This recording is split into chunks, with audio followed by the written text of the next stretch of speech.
Today's video is all about goals. This will be my third year of flower farming, and it's time to talk about what are my goals for 2023. Welcome back to my channel. If we're just now meeting, my name is Jessie, and I own Living on a Prayer flower farm in Ruston, Louisiana, Zone 8B, and I'm glad to have you on this fantastic flower journey with me. I'm actually year 3 into my journey, so be sure to click in the description below for a playlist of my journey thus far if you're interested in that. For those of you returning, welcome back, glad to have you, and it's time to talk about goals. So my first year flower farming, the main goal was just to keep the stuff alive and to see what can I grow and what will sell. Year 2, which was last year, was going bigger and better than ever and seeing how much can I grow and how much can I sell and how big can I take this thing. And year 3 is really about scaling back and really taking what I've learned from year 1 and 2 and meshing them together to make the goals that I've come up with for this year. So in today's video, we are going over what those goals are for 2023 and what flowers am I really going to concentrate on this year and grow on the farm to help it succeed and maybe actually make a profit in my third year flower farming. So let's get into it. Goal number 1 for 2023 is to move at the speed of cash. I am not taking on any more debt for this farm. I am done going into debt for flower farming. I highly advise, if you are new to flower farming, do not tie yourself down with debt. Start off small. So if you look back at my cost of flower farming videos, which I'll put those in the description below, you're gonna see how much I really went in the hole for this farm. And I would love to tell you I had all that saved and it was out of my own savings. It wasn't. It went on a credit card, and that was a huge mistake. So this year I am not buying anything unless I have the cash for it. And there's several things that I need to buy this year, and I don't have the money for it. But until I start going to the farmer's market, it's a little tough. I can't buy any more seeds. I can't buy any more bulbs. I can't buy any more compost. But I have decided with myself, I've made the decision. The decision is made. I will not take on debt for this farm. Don't have the cash, not buying it. And I think that's going to allow the farm to be able to grow a little bit faster just because I'm not tied down by that debt. And I'm interested to see how that affects everything else as well. So we'll see. I'd like to take a moment today to thank today's sponsor, Mercy Meadows Ranch. Mercy Meadows Ranch raises grass-fed, grain-finished beef right on their ranch in Central Texas. They were kind enough to send me some of their ground beef for me and my family to try, and we decided to grill them up into hamburgers, and oh my goodness, they were so delicious. My kids ate the whole burger. I'm a huge believer that animals that were raised with love and cared for just taste better, and let me tell you, the hamburgers were so good using Mercy Meadows Ranch beef that they sent us. And right now you have a chance to enter into a giveaway to try Mercy Meadows Ranch ground beef. They're giving away 10 pounds of their amazing, delicious beef. So you want to be sure to go in the description below and click my Mercy Meadows Ranch link to enter in the giveaway. Giveaway ends March 23rd. And once again, thank you Mercy Meadows Ranch for sponsoring this video. Let's get back into it. Goal number 2 is attend 20 farmers markets. So last year I made it to about 14 farmers markets, and it was a lot, but I would like to be able to make it to 20. I would like to be able to make the farm function well enough where I'm able to attend almost every market of my season, with the exception of the months of June and July. Those 2 months I'd like to take off to continue to plant seeds and to recuperate, and then go back to the farms in back to the farmers market in August, October, and September. I totally just named those months off wrong. August, September, and October, and be able to do that, have that break so I don't have a breakdown, and be able to go to all those markets, because if I don't go to farmers markets, I don't get cash for the farm. And there's no point in growing these flowers if I can't sell them. third goal I'm aiming for is to grow and bring just enough to the market to have only 20% leftover flowers. In my biggest lessons video, I talked to y'all about how I was having to donate hundreds of dollars worth to the nursing homes because I was bringing everything with me to the farmers market, and it was crazy. I was growing too many flowers for what my market could sustain. So this year it's just grow enough to only have 20% left over max. I don't want to be a complete sellout because then I'm not growing enough for the demand of the market, but I also don't want to grow so much that I'm taking hundreds of dollars worth to the nursing home, which is nice for the residents, not so nice for me.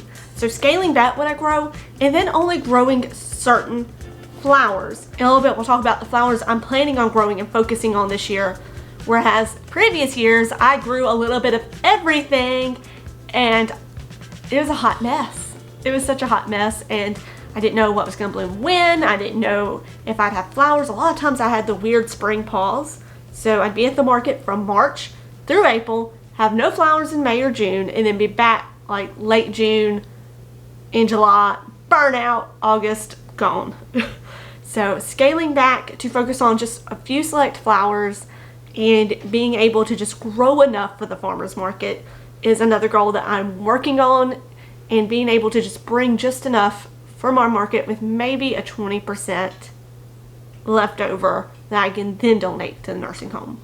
Take this time to say thank you to everyone who is supporting this farm and this channel via buymeacoffee.com. Thank y'all so much for your donations. All of it goes right back into the farm and into the channel, and it's greatly appreciated. Let's get back into the video.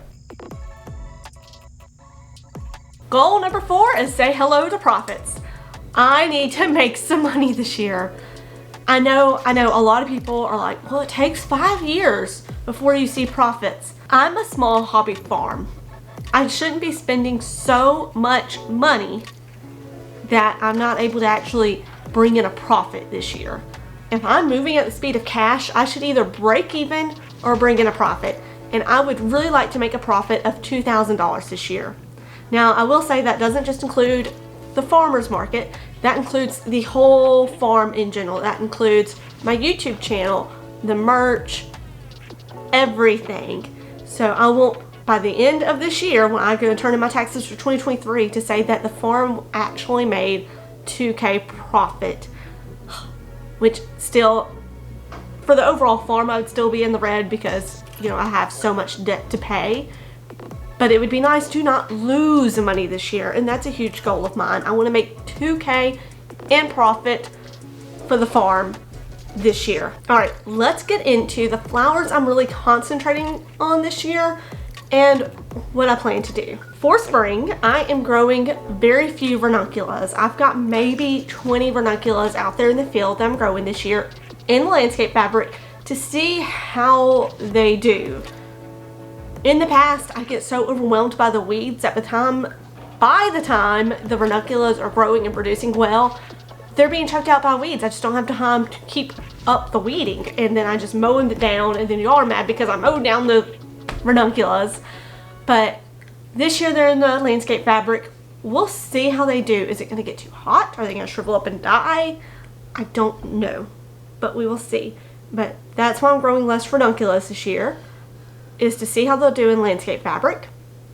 I'm growing more anemones because I learned last year I absolutely love anemones. So I'm growing more of those, really concentrating on the anemones and bulb flowers. So tulips, focusing on them this year. How long can I extend my season by planting them out at different times throughout the year? I tried here in Zone 8 planting tulips with mid, late, and early season tulips, and they all bloomed at once.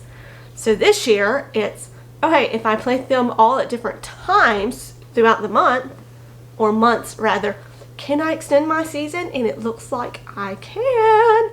Tulip video on start to harvest is coming out once I get it done. We'll see. I'm excited for that. But spring is going to consist, I'm just like squirrel right now, sorry guys. So spring is going to consist of yarrow, anemones, some ranunculus, but not many, tulips, and daffodils. That is what I want. For my filler, I would love to be able to grow some honeywort. I'm still working on that. I let some of them, you know, die in their tray. But I'll probably end up ordering some filler from Sam's Club to help fill in. That's the only thing I really buy that's not grown here is filler for my early spring flowers, because you ain't getting any green right now unless I had a bunch of evergreen bushes, which one day I will. And then for summer, I am concentrating on things like zinnias, sunflowers, gomphrena, basil, and cosmos. Oh, and marigold. That is what I'm growing. The cocoa orange marigolds. Absolutely beautiful. That is what I'm concentrating on this year. I'm really cutting back. So those are the flowers specifically I'm growing, but let's get even more specific real quick. What kind of those flowers am I growing? I used to try and grow like 30 different varieties of sunflowers, like 50 different varieties of zinnias. I'm scaling that back as well. It's just not sustainable.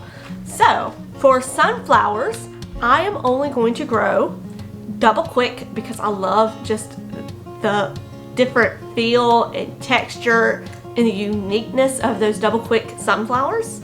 I'm gonna grow Pro Cut Brilliance. They were so uniform and beautiful and easy to put in bouquets. Love them. Pro Cut Horizon and Starburst Eclair for just a different look. So those are the only sunflowers I'm planning on growing this year. Just those. I'm also going to be growing for zinnias, Benary's Salmon, because it's just gorgeous and it's huge. Giant Purple, Queen Lime, Benary's Giant Wine, and Benary's Giant Orange. That's it. That's the zinnias, and I mean that's still that's still 5 zinnias that I'm growing, and I will just concentrate on having those colors. Gomphrena, I am growing the Carmine, however you pronounce it, Gomphrena, and the Raspberry Cream Gomphrena. And you know Gomphrena, it takes over. I've decided I despise the white Gomphrena. I just don't like it, so I'm not growing it. I don't want to grow it. And then marigolds, I'm growing the cocoa orange. Yeah, the cocoa orange, bobtail orange, whatever marigolds. It was just such a big, beautiful burst of orange, and it produced like crazy, easy to grow. The yellow was okay, but I had trouble pairing that yellow in the bouquets, so I'm not growing it this year. Cosmos, I'm only growing the double click mix and the afternoon whites, or a white variety of Cosmo. So just 2 Cosmo varieties this year. Oh, and basil. Growing cinnamon basil and Mrs. Byrne lemon basil, because you know that's my jam, Mrs. Byrne's lemon basil. Love it. And that's it. I am not growing Chinese forget-me-nots. I'm not growing aster. I tried to grow Canterbury bells, but you know, hello frost killed them. I'm not growing statice. That's a lie. I will be starting statice for next year because it really needs to overwinter, and I will figure out a way to make that stuff survive because I love statice. Amazing stuff. I'm not growing celosa this year, and that's a huge one. Everybody loves celosa. Not growing it this year. Not doing it. Really scaling back on what I know sells and making it simplistic. Is that a word, simplistic? Making it more simplistic. I don't know. If it's not a word, it's a word now. And maybe offering, this is an idea I've been thinking about, is I normally have a ton of filler, but selling basil filler bundles, and then people can buy individual zinnias or sunflowers to put into the bouquet. So I'll have already made bouquets, and then I'll have a build a bouquet option where it's got the filler already bundled, and then you buy, you know, 3 or however many focal flowers to put in that. I think that's a great idea.